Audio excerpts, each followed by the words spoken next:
Spectateurs de la grande émission Temple du Savoir, Moté, bonsoir, place Bozali, parce que le Ezali, les Kambouya, temps et révélation, la grande thématique, il n'y a pas quoi le Ezali, le temps de la fin, qui prêche aujourd'hui le vrai message du temps de la fin, par rapport à prophète Nyon surtout Tozui, na Eleko Tozali à travers le monde. Est-ce que le frère William Marion Branham remplissait les critères d'un bon prophète? Simoko. Il y a l'église primitive, Lelo Togoloba. Est-ce que la Bible interdit la polygamie? Est-ce que la Bible interdit la bière? Frère Yoel, shalom. Shalom. Privilège à ma casa Royambol sous Lelo. Merci parce qu'on respectait rendez-vous. Nous t'écoutons d'abord pour la première fois à retenir Nini Nicolas à présentation. Merci aussi pour l'invitation. Nous t'écoutons pour la première fois. Je me nomme Yoel Kassamba Kana, Nazali Moko Yabatei. Il y a l'église primitive. Très bien. Prêt à répondre ce soir à la question surtout de retour nayo? Oh oui, toujours. Hein. Très bien. Est-ce qu'il y a une différence entre l'infidélité, la polygamie? Vous avez la parole. La différence qui existe entre l'infidélité et la polygamie, oui, c'est une très grande différence. Parce que la polygamie, déjà par définition biblique, c'est un mariage. Le Seigneur l'enseigne comme un mariage. Là, je suis dans Jérémie chapitre 29, depuis le verset 6, où le Seigneur dit « Mariez-vous ». Très bien. Vous allez un peu boulogne là pourquoi aller là. Est-ce qu'il y a une différence entre polygamie et infidélité? Première thématique, première question. Merci, nous allons un peu bilingue sengi.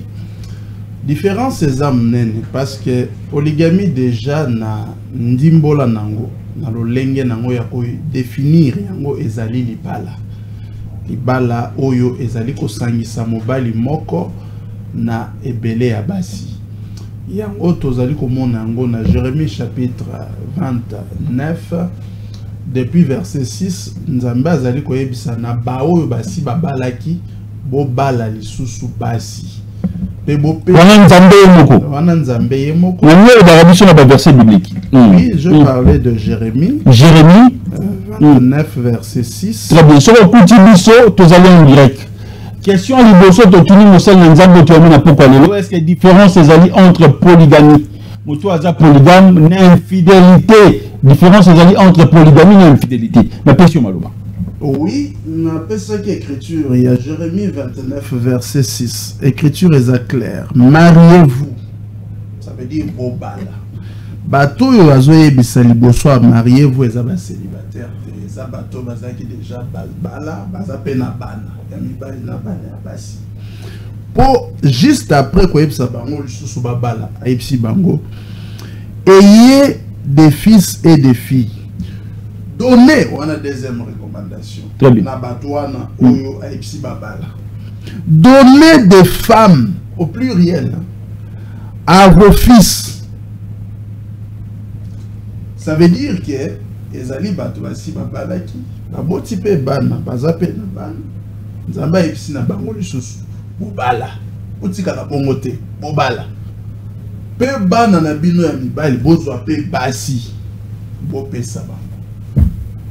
Donc bato liboso nzamba azo episa azo senga na bango kobala baza déjà ba marié ndenge libalo bazali kobenga polygamie. Donc makoki ozo pe epesameli na moto o aza déjà si abala ya kobala lisusu. Très bien. Wana ezali infidélité parce que nzambe a soutenu infidélité. Mais par contre infidélité il y a mwana mobali ezali pe différent na infidélité il y a mwana mwasi. Infidélité ya mwana mobali par exemple ezali tango moto bali mwasi oyo lingaki na sima nango olingi lisusu te obandi koluka ba raison pour akende parce que olingi ko remplacer wana eza infidélité. Ça veut dire olingi te ko batela ye. Ou bien fidélité ezali papa. Ou bien fidélité ezali tango je vis pour mobile. Ouais. Ezali comportement oyo mibali misusu bazalaka na yango asi abali mwasi. Très bien. Mais alingi et lisusuté. Si quoi azali ko sala nyonso pour mwasi wana akende. Parce qu'alingi ko remplacer ye na mususu. On les infidélités. Aza fidélité. Très bien. On les donc, infidélités. quand tu dis avec une ezali ko boya yango. Bible boya infidélité. Infidélité wana on a expliqué. Bible ezali ko boya. Infidélité on expliqué ezali que tant que mobali azana mwasi. Et que azwi mwasi mususu. Alingi juste mwasi wana te abengani ye akomi na oyo wana nde infidélité. Mais c'est ça l'infidélité. Très bien. Mais tant que ozana mwasi obakisi mususu wana eza infidélité te. C'est infidélité te. Wana eza polygamie. Non, eza toujours fidèle parce que tant où ya bakisi mwasi ya mibale. Bible lobi na ye ko bengana ye te. Mais continuer ko lier ça y est, continuer ko lati ça y est, continuer pe ko sangana na e bonzoto. Muto azobika ndenge wana aza fidèle. Très bien. Aza infidélité. Moi na moi si. Dès l'instant où il est déjà a commis ne serait-ce que na makanisi d'avoir un autre homme, c'est combien déjà infidélité. O bazali ko benga adultère. Na tangu nyonso mobali na ye ya liboso azana mo envie azo vivre nan ce qui est azul ne fils que makanisi, c'est déjà parti, c'est de l'infidélité. Romains chapitre 7 depuis le verset 2e, la femme mariée, on ne dit pas l'homme marié, on dit la femme mariée est liée par la loi divine à son mari aussi longtemps qu'il vit encore. S'il meurt, alors la femme devient dégagée de cette loi. Mais tant qu'il vit, elle n'a pas le droit de devenir la femme de quelqu'un d'autre. Oh. Si elle devient la femme d'un autre homme du vivant de son mari, on l'appelle l'adultère. Frère Yoel, moi je suis à Bali. Oh, mon Bali à Bali. Bayo kanite batene divorce du Bali Koufi. Moi je suis à Zoom Bali Moussous. C'est une femme adultère. Jésus-Christ l'a dit. Matthieu chapitre 5, le verset 32. Moi je vous dis, quiconque répudie sa femme, sauf pour cause d'infidélité, l'expose à commettre adultère. Et tout homme qui épouse une femme est répudié, commet adultère avec elle. Moi les amis Christ et azote yango sans kochama ina mnokalobi polele. Moi signon so oyo ba bengani na libala. Azali exposé ya ko commettre adultère. Parce que mobali nyonso ya ko bala moi so ba bengani na libala. Ça veut dire si abuki libala yo ye o tiki basi nyonso bazali o monika ka o wana. Okeyo bali nzambe likolo a compter na yo na ye lokola ba adultère. Très bien. Plus 243 90 14 63 575 30 minutes il y a profondeur à spiritualité toujours dans 4 émissions temple du savoir. Question Zamoko, besoin d'ambition na pourquoi lelo. Est-ce qu'il y a une différence entre polygamie et infidélité? Le frère Yoel Azali, l'un des prédicateurs, l'un des serviteurs de Dieu dans la église primitive, avait dit une différence entre polygamie et infidélité. Moto abali moi c'est liboso. Y'a papa. Moto abali moi c'est liboso. Abatisi ami balé. Abatisi ami ça toi commettre infidélité. Commettre infidélité. Tant que Azali ko prendre soin ya basi na ye o ya zoaki liboso. Il n'y a pas d'infidélité. Azali infidèle par rapport à quoi? Il est toujours fidèle. La première là reste sa femme. C'est la fidélité. La deuxième, c'est sa femme. C'est la fidélité. Même s'il en a 20, tant qu'il garde encore les 19 là, Azali ko lukate parce que Azali n'a pas tout. Azui moi si Azali ko lingaye na musika. Asali makasi nyonso abali. Tant que kache na ndako même moi si wana a commis le cola élément gênant pour n'aller sous comme on a été, aller sous ressentir, or aussi au balier. Très bien. Dès que aussi au balier, on a Nzambe assis à lier yé na yo.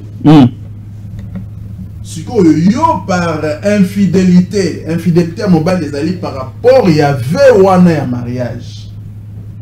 Yo le baki rolinga jusqu'à la mort on a bien séparé, mais il faut rester fidèle. Il faut rester fidèle.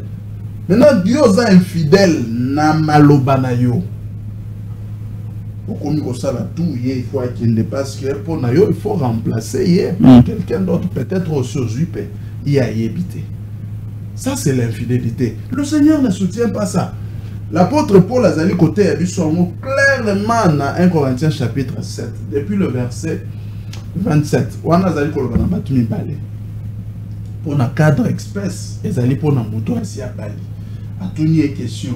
Yo, aux alliés na moi si déjà wakangami na yo. Alors, le kolozana ye a souligné clairement kolukate kokabwana na ye. Bible lobite ke kolukate kobakisa mususu. Non, aibisi kolukate kokabwana na ye.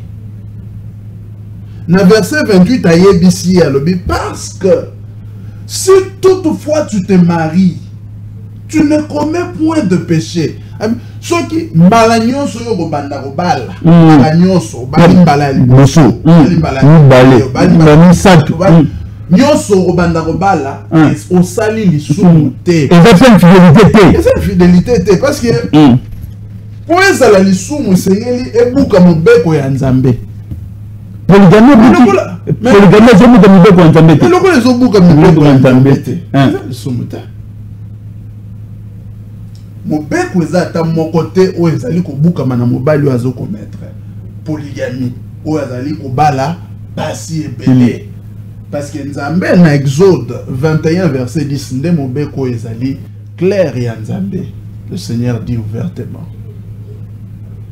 s'il ajoute une autre, pour ajouter il faut d'abord en posséder une. Très bien.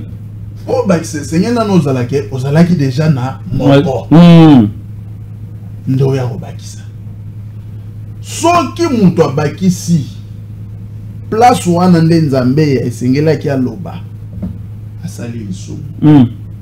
Asali infidélité. Asana Saint-Esprit. Très bien. Mais au contraire Nzambe azali ko yebisa non, soki asali ndenge wana la chose à faire. Il faut attirer la fidèle na mwasi ne liboso. Très bien. Donc,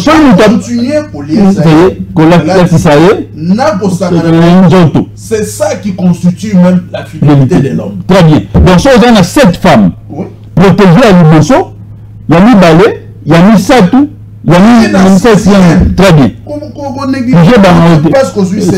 Très bien. Donc, Akangasuki, Alia, Amela Maï, Amela Secret, on continue pas de s'en c'est ça qu'on appelle en français le droit conjugal. Tant que vous allez respecter vous êtes un homme fidèle. Très bien. Mesdames, messieurs, Liloba Nzambe qui ont fait. Mais le comment yambongo ya goteka. Yango, Liloba Nzambe. Bible nde tozo teya, tozo loba, tozo discuter sur en haut. Azo pesa biso ba verset biblique kaka na Bible. Comment Bible ni papa? Parole de vie. Parole de vie. Bible yango. Aza mosala Nzambe. Moto aza na 7 femmes, 10 femmes. Continuez ko linga ya liboso ya mibale ya misatu. Continuez ko lesa e ko lakisa e ko sanga na nzoto. Et comment on a Bible papa? Oui. Verset Exode 21 verset 10. Exode 21 verset 10. Très bien. C'est ça la fidélité. C'est ça la fidélité. L'infidélité ce que je moi si à mibale e bo ya liboso. On a combien d'infidélité? Au Sundoli. Très bien. Il faut prendre soin de la condition misato vous allez respecter. Mais vous êtes quel genre d'homme? Vous êtes un homme infidèle. Très bien. Est-ce que la Bible est pour la polyandrie? L'homme de Dieu, vous avez la parole. La polyandrie, par définition, les alliés libala, il y a moi si, moi qu'on a libali et belé. Bible les alliés qu'on peut s'enseigner na yangote, na banda qui n'a qu'on peut ça, les commis Exode, ou plutôt, il y a Romains chapitre 7, verset 2e. Bible ezali koloba ke mobeko ya Nzambe ezali kokangisa mwasi na mobali kaka moko. Pe mobeko wana ebandi lelo te depuis etango Nzambe ayaki kokata likambo na jardin d'Eden. Wana naza na Genèse 3 verset 16. Na sima ya Nzambe kopesa etumbu na mwasi. Bapasi ya kobota na ya zemi ekobakisama. Nzambe ekosoulinya lobi kasi la désir na yo. Ça veut dire ba posa no nyonso ya nzoto eko mema mabobele na mobali na yo. Très bien. Donc moko. Mais ye mobali wana kodondo alikolo na yo. Mais moi si o azali na mibali mibale misato, moi si azali ko dominer sur mibali wana. Mais il y a comment dire, il y a un tribu ici au Congo où bah je permettre la moi ça ça na mibali belé. Oui, c'est la sorcellerie. C'est la sorcellerie. Mobali nde sengeli adondwa. Disent les Écritures.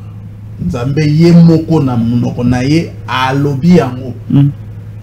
Paul aye na Romains chapitre 7 deuxième verset apesi lisusu ndingisa. Mobeko yazai kolobana nde mobeko na tangeli bino na Genèse 3 verset 16. Paul alobi mobeko wana esali nini? Ezui mwasi oya bali ekangisi ye na mobali moko. Tangu nyonso mobali wana azali nanu ko vivre. Mwasi wana za na droite ya kozala na mobali ya mibale. Soki kaka komi na mobali ya mibale, c'est une femme adultère. Na ye na mobali ya mibale wa bali wana. Ce sont des adultères. Na 1 Corinthiens 7, Paul vient encore verset 10, verset 11. Azali kolobape kalala bi. Moi sur la bali. Asundola libala na ete. Mais ce qui a sundoli libala na ça veut dire à divorcer. Atika la yemoko. Abala susute. Oh. Non oui. Atika la yemoko. Moi je divorcer avec jusqu'au balade. Abalate. Atikala yemo soki ayoki posa ya libala Bible lobi azonga epa mobali oyo bakabonaki na yewa bon soka za mabe soki nanya za mabe mobali wana comportement change. Mais c'est pourquoi il faut beaucoup prier avant de se marier, parce que soki okei libala ezali nzela ya non retour. Soki okei le frère Branham dit il faut beaucoup prier avant de conclure une alliance de mariage. Parce que c'est jusqu'à ce que la mort vous sépare. Ce qui a eu qui le sous-posa y a libala. Le but est que abanda rondima mibali o bazo baluka nzinga na ye parce que mibali bakoya. Satan a kotinda bango parce que pour ça ya Satan ezali akweyisa yo na adultère. Ceux qui assis à quoi ici, il y a assis à gagner Paris naé parce que pour na yo vie et sini. Alliance na yo na Nzambe yo mwasi ya libala oyo. Ozu mwasi mususu et katani. Nzambe a bosani yo. Alors Satan a continué de l'homme mibali. Mais Bible zali kolobake kota la mibali wana te. Soki yo yo ki posa ya libala. Zongela mobali na yo. Sala boyokani na mobali oyo abenganaki yo nde mobeko ya Nzambe yango wana. Alors makomi eza clair ezali komonisa ke Nzambe apesi nzela te na mwasi kozwa mibali mibale to misato. Mes frères Branham abi boko tanga Bible mobimba de Genèse na Apocalypse boko mone sika ta moko te Nzambe abimisi maloba moko wana na nzela to na tina ya mobali. Dieu n'a jamais dit une telle parole au sujet de l'homme. L'homme, lui, le paie. La femme ne paie pas. Donc l'homme peut avoir plusieurs femmes, oui, mais la femme ne peut pas avoir plusieurs hommes. La femme ne paie pas. Très bien. La femme ne... Si elle le fait, c'est fini. Elle est appelée adultère et c'est fini. Son alliance avec Dieu est rompue. Mais il y a une question de curiosité, frère Yoel. Dans le jardin d'Éden, lorsque Ève, selon vous, elle a été partie séduite par les serpents, cela veut dire que Ève avait déjà des hommes. Effectivement. Ève est la première femme à se donner à elle seule. À commettre la polyandrie. Mais oui. Si le monde ici souffre, guerre à gauche, guerre à droite, aujourd'hui l'Iran et Israël, ça ne tient pas. Hier c'était l'Ukraine avec la Russie, ça continue jusqu'à maintenant. Aujourd'hui, il y a le Rwanda et le Congo, tout ça, il y a des enfants orphelins, il y a des enfants de la rue qu'on appelle en droit, en conflit avec la loi. Partout ici, il y a la famine, il y a des voleurs, il y a des bandits, il y a des... Si, il y a tout ça. Mais c'est parce que Ève s'est donné le luxe d'avoir à elle seule des hommes. D'abord Adam, qui était son premier mari. Il a laissé pour donner d'abord sa virginité au serpent qu'il avait séduit.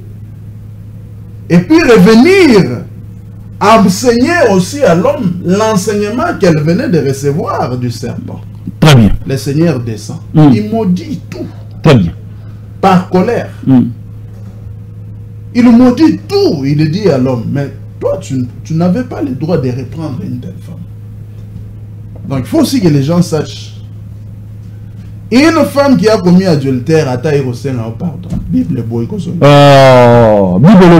dit ça 77 fois 7 fois. Dans la Bible.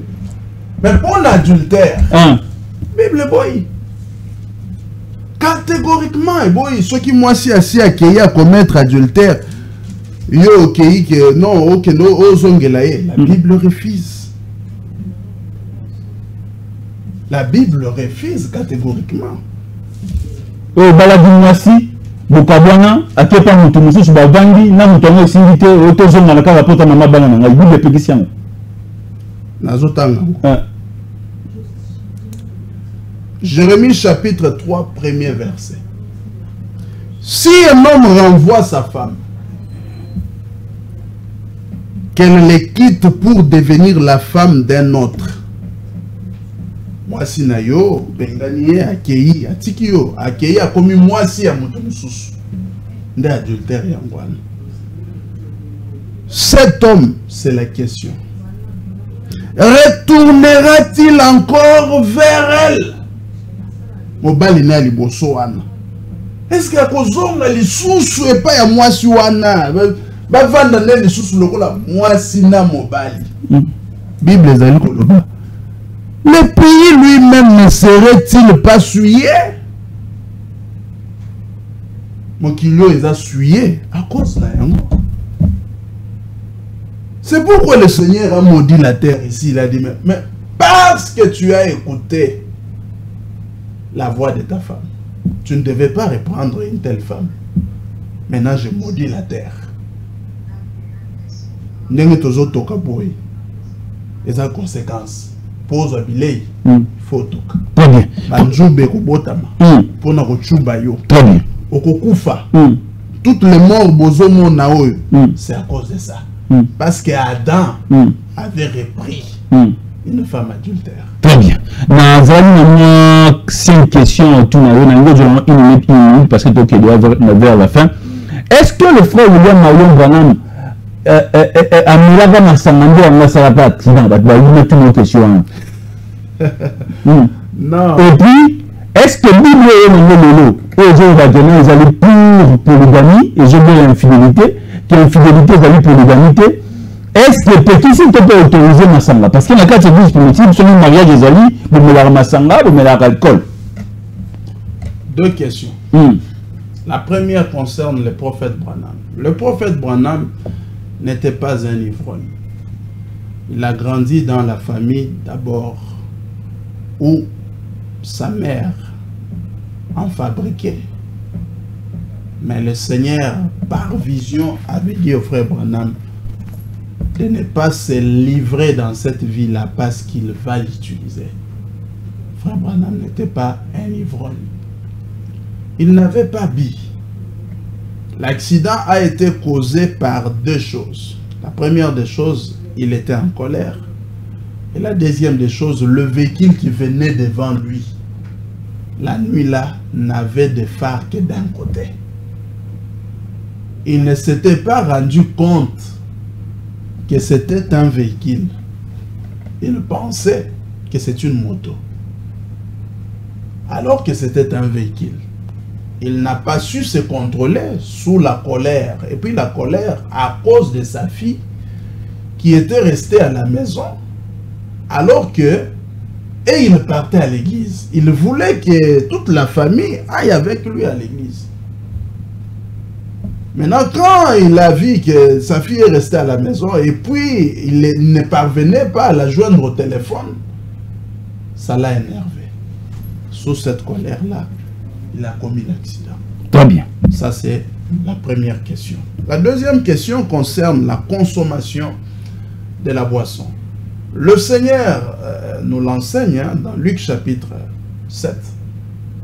Il montre que la terre ici, ils allaient constituer Nabato, l'olenge mibale. Bandimaka na bangote oyo, molimo musanto, ils allaient ko sala. To ils allaient ko pesa nzela. Bandimate. Bakokani na bato oyo bavandi na bisika ya masano. Mais, soki boyeli bango nzembo ya esengo, bakobina te. Boyeli bango nzembo ya mawa, bakolela te. Nzambe azali ko définir banzembo wana na ya mawa na esengo lokola muto oyo azali koya na kombo ya Nzambe mais aboyi na ye komela masanga parce que alobi Jean-Baptiste ye aliaka lipa te amelaka masanga te bato wana balobi oyo aza moto aliboma. Mwana na Nzamba ye, lui Jésus-Christ a dit, ah, lokola bato wana ba critiquer Jean-Baptiste po ya azolia te azomela te, ngana sala le contraire. Très bien. Pona sepelisa bango. Mwana na mutu ye azali kolia lipa, azali komela vinyo. Bato moko wana. Balobi tala oyo. Musala na ye kolia na komela na basumuki. Azali molangwa. C'est biblique. Mais Nzambe atie ndelo pona kolakisa ke mutu oyo akambami na bwanya ya Nzambe azali ko reconnaître bolamu na ba caractère nyonso mibale wana. Ça veut dire que mutu azali ko melate azo sala lisumu. Mutu oyo pe azali komela azo sala pe lisumu te. Sagesse Nzambe ezali na bango nyonso mibale. Très bien. Ezali obligatoire te mutu amela. Eza pe obligatoire te mutu amela te. Très bien. C'est biblique. Très bien. Est-ce que ça m'a dit que bala moi sur ça yeba mibali? Ça dépend. Yaka. Très bien. Soki moi sur wana yeba mibali azalaka déjà mwasi ya mutu. Les amabe parce que okwena adultère. Très bien. Mais soki ayeba ki mibali na o bazali ko benga prostitution. Amema ki vie ya mabe abalate. Amema ki vie ya mabe a perdre virginité na ye. Si manangwa eko yambola. Atiki bomo yoana. Okoki obala ye. Mais moté ya ko bala ye. Très bien. Ezali et petit sami na moté ya bala moi so azamo sekate. Voilà. Très bien. Moté ye ko bala kaka. Moi soyo ayebi mibali. Très bien. C'était le message du temps de la fin notre thématique. Bali moi so ayebi mibali et sengeli ezala moi si ya moté oyo asi akufi. Très bien. Votre numéro de contact et puis votre mot de la fin via cette émission, Frère Yoel. C'est le fils biologique du pasteur Pierre Kaskasambakana. Vous sentez même l'éthique, hein, même la façon de parler. Donc, lorsqu'il parle, je vois directement l'image de l'homme de Dieu, Pierre Kaskasambakana. Votre numéro de contact et votre dernier mot via cette émission. Oyo toki koloba na suka. Il y a émission à l'élo ezali kotali sabino eke na tango ya suka nzambati ndi mosakoli ya solo wabenga mina kombo ya William Marion Branham. Message na ye nde ezali na vie lelo tozali ko benga bino boyamba message na ye yende na mariage na divorce libala pe ko boma libala liteya na ye nde apesi be moniseli nyonso na ye ko yebisa bino awa nzambe atalisi biso yango ko uta na ministère munene oyo azali na yango tozali ko benga bino boyamba yango na esengo parce que na kati na ngonde vie ezali soki bondimi bokozwa vie éternelle mais soki bondimi te bokozwa vie éternelle te tozali pe kosenga na bino accompagnement pour na soutenir mosali ya nzambe azali ko souffrir injustement. Très bien. Nzambe asunga ye na nzela ya bakonjo bazali pe kolanda biso kosalisa ye kolongola ye bisika azali kozongisa ye na esika na ye ya mosala. Très bien. A continuer koteya sango malamu o ezali kopesa éducation et longobani pour na développement même ya mboka na biso. Numéro na biso ya contact ezali 081 081 081 lisusu 081 85 11 85 11 donc na bandeli 081 plus 243 81 081 lisusu 081 lisusu 85 11 85 11. À tout moment, très bien. Sali na Kabinda 197. Sali ko sangana chaque mardi, mercredi na jeudi à partir à 17h, puis dimanche à partir il y a 10h juste Nkolo à part mon habit. Très bien. Ça veut dire le culte des amis. Non. Le culte vendredi, le culte des amis. Culte des amis dimanche. Dimanche. À partir de 8h. À partir de 12h. 12h ti 13h. 13h. Comme la souka concernant l'émission, non, il y a pendant 2 mois après nous avons la porte à débat. Il y a dit qu'il y a besoin de pour ça de un débat dans ma cambre belé. Mais 5 émissions après nous avons la porte à débat. Restez scotchés si monté via nos programmes. Un grand merci à l'honorable Ntindi Pouloulou, à Jocelyne Alani qui était à la régie, Magloire Loleko. Que Dieu vous bénisse. Que le Seigneur soit avec vous. Merci. Restez scotchés si monté. Nous sommes arrivés à la fin. Ciao.